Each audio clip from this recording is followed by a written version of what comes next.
So good afternoon, and thank you all for being here. As you can see, we didn't expect such a huge crowd. Maybe we would have got some more chairs. We apologize for that. Completely unexpected, but a fantastic turnout and a great day. So we're really, really happy. My name is David Gauthier. I'm the recently elected president of Salem Little League, and I'm really excited to be here. I wrote down all of these wonderful words of wisdom, and they were beautiful and poetic, and like a new president would, I forgot to print them. So I hope that you'll bear with me as I fumble through this this afternoon. But we are here to recognize and celebrate really the completion of a dream, right? For those of you that have been around for a long time, you remember all of the different stages of this great place that so many of us played in as children continue to play baseball, the great game of baseball throughout all these years. So this building could not have happened without so many volunteers and so many sponsors and people who just have given so much of their time. And we want to recognize one, Mr. Peter Porcello, who did more than anyone. And really, we're so happy that our kids and our grandkids will be able to experience such a wonderful, wonderful building and a wonderful, wonderful complex, especially in honor of the late, great Stephen O'Grady. So I did want to recognize, and I did get this on my phone, I wanted to recognize the current board of directors before we go any further, and I have to look because I don't want to leave anybody out. So Jason Glick is here, Alyssa Ruggieri, Brendan Wakeham, past president Ed Colbert, who is here as well somewhere, Anna Gagnon, Paul Campagna, Craig Stoller, Mark Lee, Jessica Hall, Nathan Clement, Mark Corvo, and Sarah Sosnowski. So we thank all of those people too. I've coached baseball here over the last couple of years, and I do remember the old facilities, but I can tell you that when other cities come in to O'Grady Field, everyone has so many wonderful things to say about this field and this complex, and I really think it's a source of pride for the city of Salem to have this as such a safe and wonderful place for our kids to play. Everybody, if I had to thank everybody who had something to do with this building and this field being built, we would be here literally all day. It was a community effort and a wonderful one at that. So we just want to celebrate that today. We have some honored guests here today. Our first guest is the mayor of Salem and a recently elected lieutenant governor of the state of Massachusetts. Ladies and gentlemen, Kim Driscoll.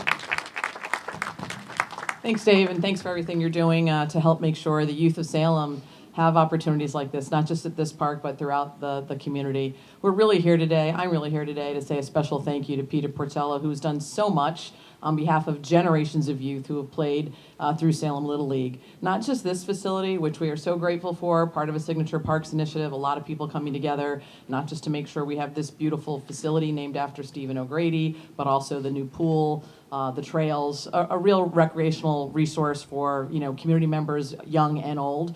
And we're grateful for that. But when I think about the work Peter has put into the success of Little League, the ability to have an organization that could support and stand up and celebrate our youth in a way here at this particular facility. In this building right behind me, there was no job too small or too big for Peter when it came to Little League. Whether it was putting together electrical bills, helping us understand what's working and what's not working, always, frankly, being willing to come in and say, hey, we made a big mistake here, how do we fix it? Working with scores of different board members who have been part of Little League, there was always one constant, and that was Peter, being willing to do whatever was necessary to make sure the organization was successful. He has helped generations of youth. That is not an overstatement when it comes to ensuring that we had the sorts of opportunities that we know so many young people really benefit from, some of whom he knew, many of whom he didn't.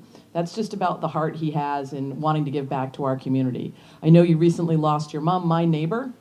She would have been so proud to be here, to be able to know that this building was being named after you, for the way you've given back to the community. I'm just so grateful to be in a position to help celebrate you today as part of an organization that we rely on to make sure we have thriving youth in Salem. Thank you, Peter, for everything you've done. Thanks for the invitation, Dave.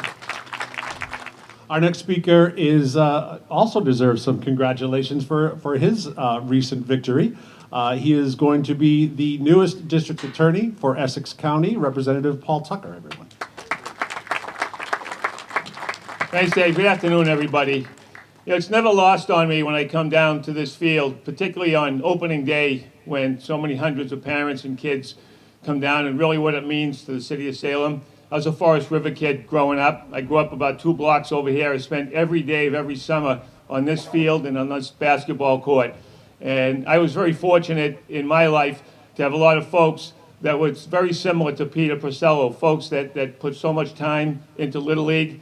And I think by looking at all the turnout that we have here today, the coaches, the staff, people have given so much to this building, which is more than just a building, it's the symbol of our community. I think about all the folks, and I think it's very easy to say there's no off season when it comes to Salem Little League. I can tell you, being the recipient of many phone calls from Peter when this was being built, and the passion and the dedication that he stood for in all of this. That's why it's so special to be here today at this O'Grady Field. I also think it's very special for what this Little League does for the community. And there's nothing better than looking right up at Coach's Corner up there and seeing the people whose names are emblazoned on there forever. Salem people who cared very deeply for the community. And that's what we're all about here today.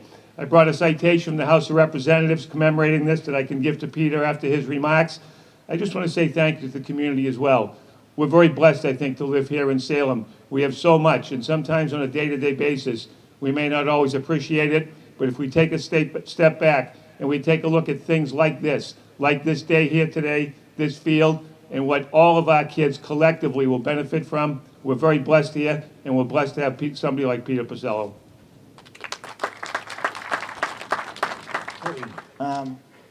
First, my family sitting up in the front rows, and it means an awful lot that they're here.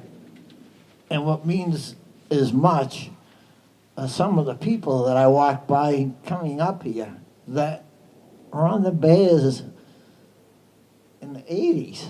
It's amazing to me that they came down. It touches my heart. And if I don't do this in a chronological order, I'm going to start crying. I won't get through any of it. So it's cold. I know it's cold.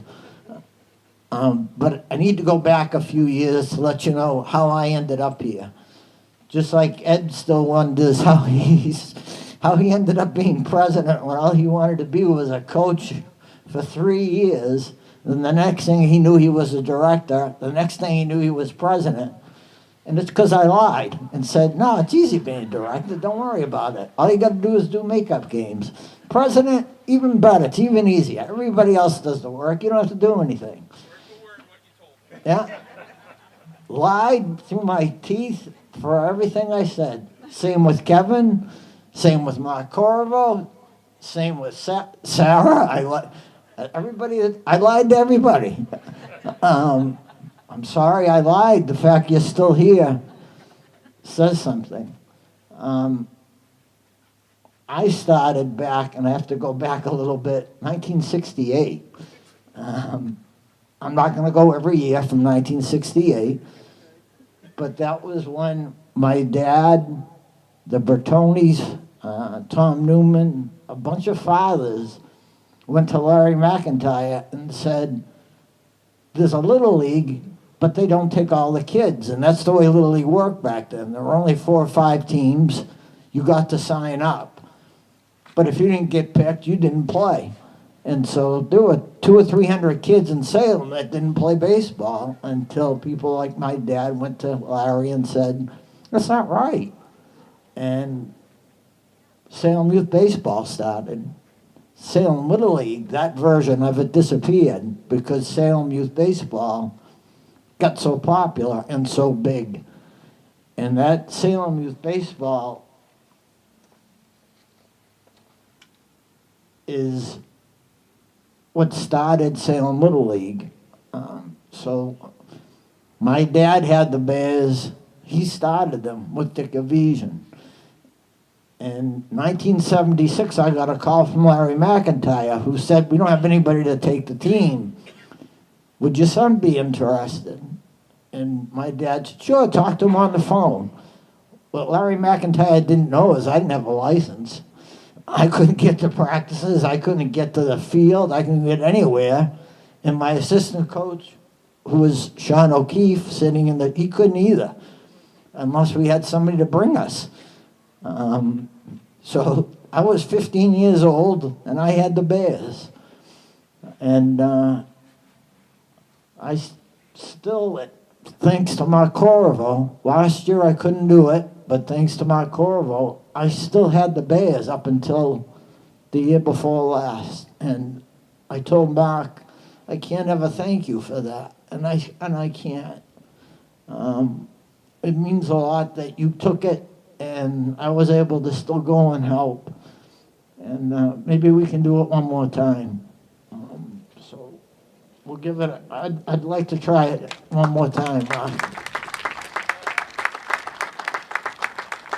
So anyway, the first year Sean and I had the team, we were god awful. We were 1-19.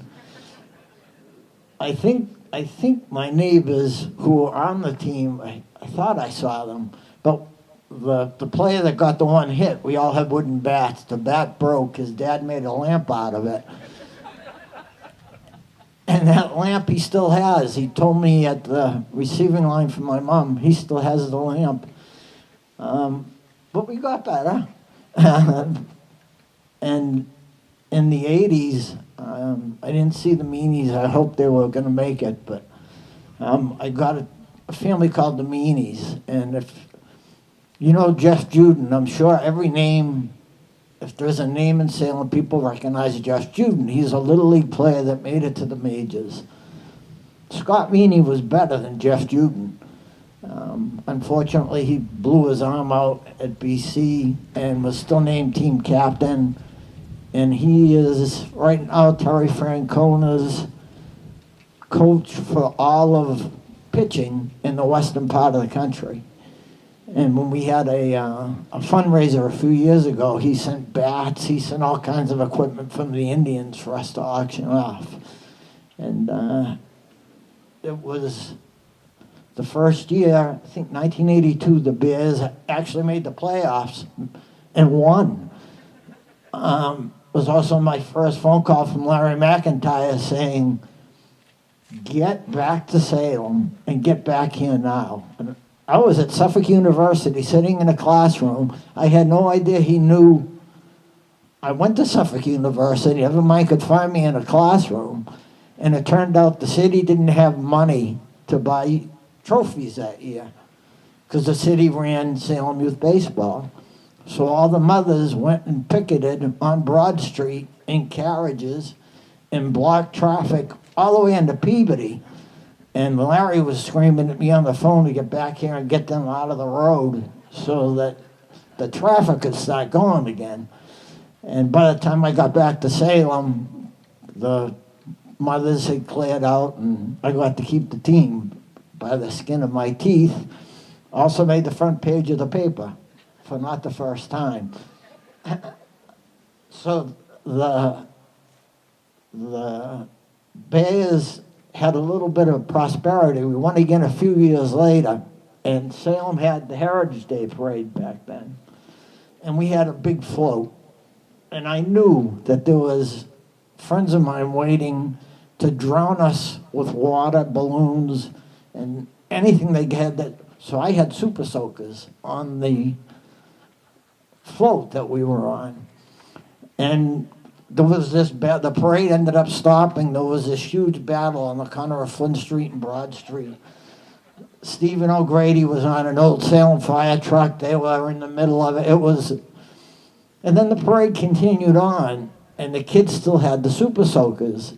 And I've heard, is it true Neil Harrington may run again for mayor? I'm in trouble because we got to the reviewing stand and the kids saw all these people sitting in seats, and the next thing I know, the reviewing stand is being drowned. All the city councilors, everybody. front page of the Salem News again, call from Larry McIntyre again. The article on the front, I'll never forget the article on the front page of the Salem News. It said, Neil Harrington enjoying perhaps his finest day as mayor of Salem. And then came the Bears. And Super Soakers got banned from the parade after that. And again, I had to write a letter to the editor apologizing.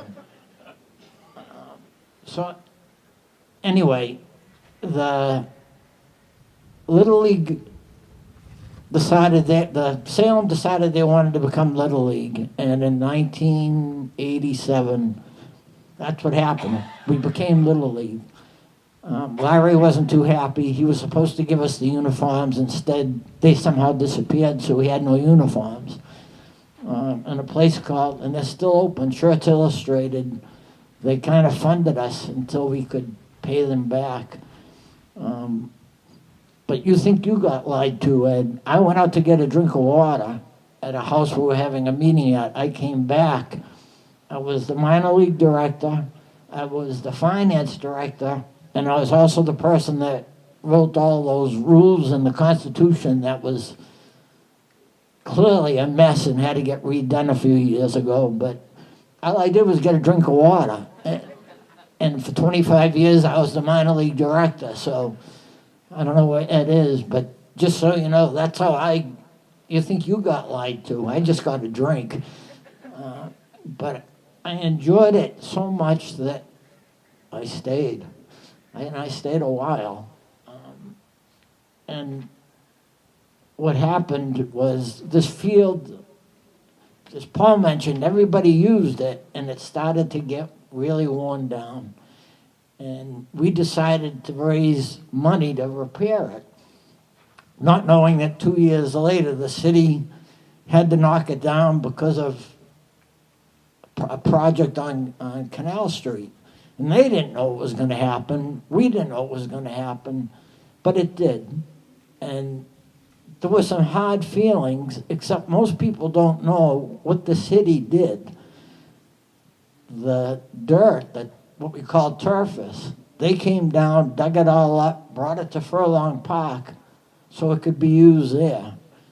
My cousin David, who I think is here, who put up all the fencing, he came down with the city, and they took down the fence that he put up, put them in city trucks, and if you go to Witchcraft, the fence at Witchcraft, that's the fence that used to be here. And that's how Major League Baseball got to keep playing while this field was being built, was because that fence got put in the city with everybody mad because this field was being knocked down, and the concession stand was not realizing all the work they were doing behind the scenes to help us keep playing. And I know you got a lot of very angry people that weren't happy, that didn't know what Ray Joden was doing, Dave Knowlton was doing, and all behind the scenes helping us. And you know we're at the meetings, but it's something that I wish more people knew and understood and appreciated. But there was a problem because there wasn't enough money to put the stand back. And I went from a meeting with Mayor Driscoll to the architect's office. I walked straight to the architect's office and said, we need to get a building built. How do we do it? And that was the start of this getting built. I didn't realize a structural engineer had to be involved. I didn't realize the architect bill was $10,000. But I made a promise to the board that there were 3 people. I hope Dan Charis is here somewhere. That Dan Charis and Mark Corriveau and I, if you let us do it, if you let us work together, we wouldn't spend all the Little League money. We would leave $30,000 in the bank, but we would get this built. And Dan, the doors from Dan's getting donations, the whole upstairs is Mark Corvo getting the Carpenters Union to come down after games, after they worked all day, and for the pizzas that I brought down for probably 3 weeks every night. Mark was up there with the carpenters, with the pizzas, till you couldn't see because you couldn't turn the lights on. We didn't have any. They built what you see up there. The gentleman that did the downstairs, his daughter played back in the 70s. I don't think he's here. He made 2 mistakes that I know. Dan and Mark still probably haven't gotten over. I guess when you order doors, you also have to make room for frames. Well, he didn't. So the doors that we got donated didn't fit and to the concession stand. So Dan somehow got the doors donated again. I know I'm not supposed to tell how he did it because I don't want him to get fired, but they were donated again, and again they didn't fit. So Mark had to somehow get some of the concrete off of each door so we could get them in there. And then the windows were donated by another company Mark knew. So eventually the building got built, and the inside, we were getting phone calls in the winter. I don't know if you did, but there was a person that was running a saw down here at night, 11:30 at night, and I know I got calls from Trish O'Brien saying, "Is there somebody in that concession stand at night at 11:30 that's doing work?" No, there's nobody down there. Yeah, there was. Where's Paul? I know he's here. I know I saw his wife gave me a hug. There he is. It was during the height of COVID, and so Paul was down here till midnight after he worked all day, doing the finishing things they had to get done for us to get him passed by the building inspector. The old concession stand, nobody even looked at. We just got three slabs of concrete, laid them against each other, dug a 6-foot hole over there for the sink, and that was the old concession stand. This one had to have permits and had to be inspected, and if it wasn't for Paul, I don't think any of that would have gotten done, because Paul made sure, and Mark made sure, and Dan made sure everything was done the way it needed to be done. And what I did was basically get the money, talk to Mark and Dan, make sure we got what we needed, and the building got built. And I guess there were 2 days last year that I had tears in my eyes here. The first time was when Ed got what was supposed to be a pickup game organized. And Mark was here to do the announcing. The lights got turned on. And if you've ever seen the Field of Dreams, it was like the Field of Dreams. There were people walking in there. The street was full of people just coming into the field. There was a line of cars. It got so big, the health department had to make sure that everybody had masks. And this wasn't a playoff game. This wasn't a tournament game. This was a pickup game. And it was because the lights were back on at Forest River and the concession stand was here and open, and they were broadcast. We weren't able to sell food, but we were broadcasting. And Mark said, what's it?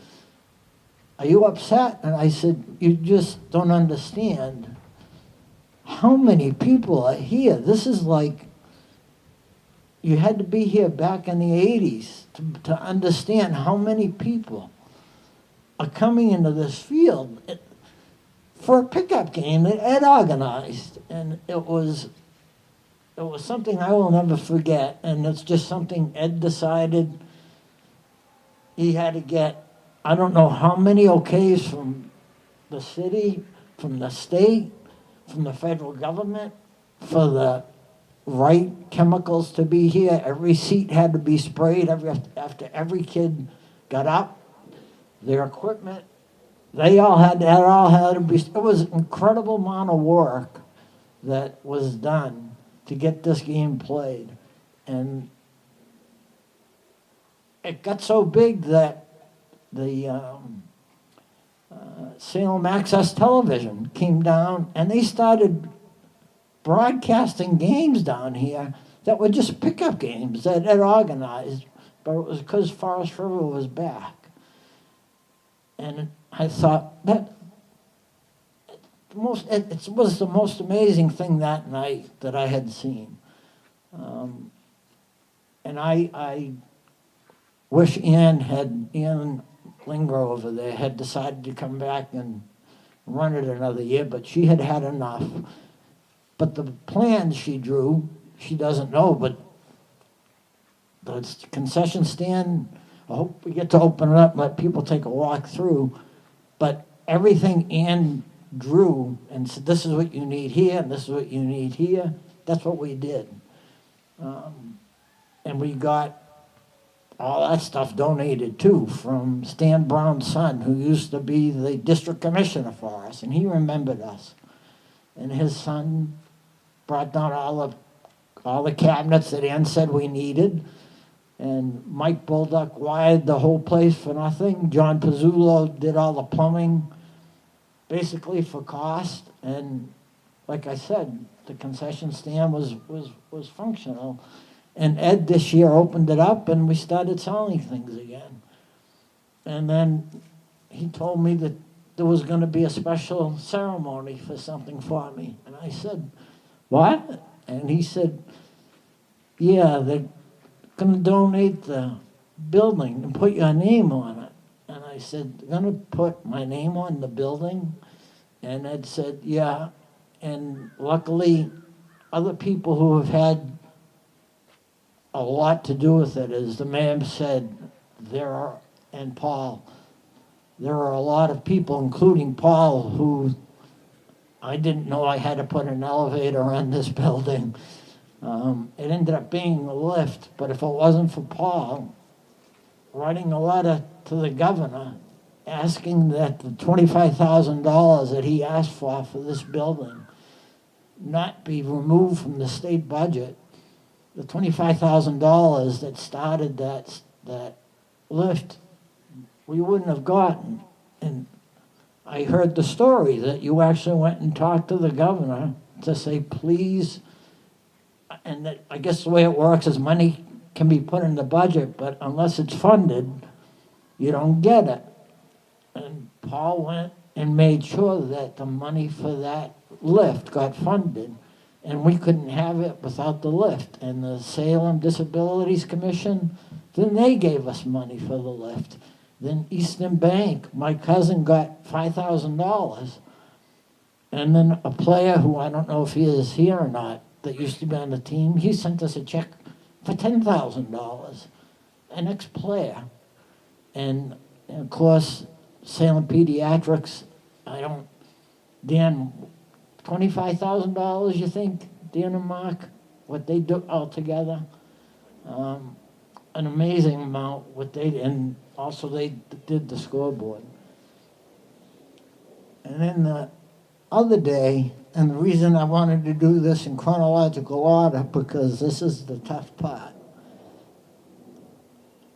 My mom was sick, and I said to Ed and Mark, is there any way we can get the plaque so my mom can see it?